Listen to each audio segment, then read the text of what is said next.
Union Finance Minister Nirmala Sitharaman on Tuesday filed her nomination for the Rajya Sabha seat as a BJP candidate in Vidhana Sauda, Bengaluru. She submitted her nomination papers to Vidhana Sauda Secretary Vishal Lakshi.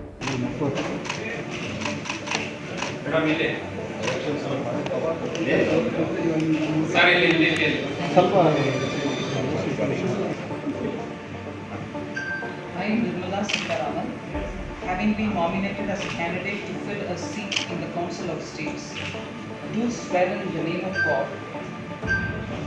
solemnly affirm that I will bear true faith and allegiance to the Constitution of India as by law established, and that I will uphold the sovereignty and integrity